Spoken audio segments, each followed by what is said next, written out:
Nagtapos man ang Wimbledon journey ngayong taon ni Filipina tennis sensation Alex Ayala, huwagi naman siya sa puso, hindi lang ng Pinoy fans, kundi pati ng iba pang lahi.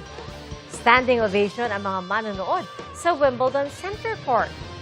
Saksi, si Katrina Son.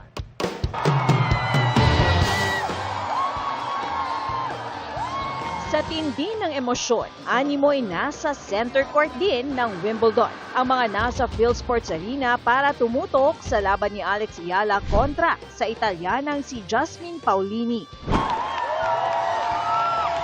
Hindi humupa ang palakpakan kahit sa panahong liyamado si Paolini. Bagaman may mga hindi mapakali sa upuan, lalo sa first set na naipanalo ni Paolini sa score na 6-4. At tulad ng hindi pagsuko ni Ayala, hindi rin tumigil ang pagwagayway ng watawat ng Pilipinas ng mga nanonood. Lalo na nang makuha ni Alex ang ikalawang set sa score na 4-6. Pagdating ng ikatlo at huling set, halos walang gustong huminga. Nagtapos ang laban pabor sa 30-year-old na si Paolini sa score na 6-3. Pero hindi natapos ang paghanga ng mga nakasaksi sa tapang, disiplina at puso ng 21-year-old na si Ayala. Okay. Lumaban ng maayos. Kahit naganda dapa-dapa, laban lang. Lumaban si Alex. Happy pa rin. It is not yet over. It's actually a start.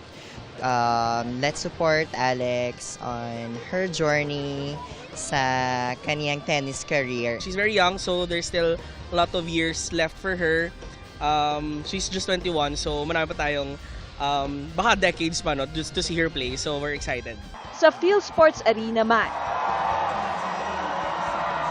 o kahit sa mismong Wimbledon Center Court, standing ovation ang ibinigay kay Ayala habang nagpapaalam ito sa mga nanonood. Pambihirang pagpupugay ito sa Pinay na gumawa ng kasaysayan bilang kauna-unahang Pilipino, babae man o lalaki, na umabot sa 4th round ng isang Grand Slam singles event.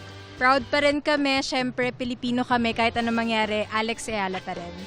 Kasaysayang tila simula pa lang dahil ika nga ng laging ibinibida ni Alex sa kanyang mga suot at post. Kapag lumago, hindi na hihinto. Ako si Katrina Son, ang inyong saksi.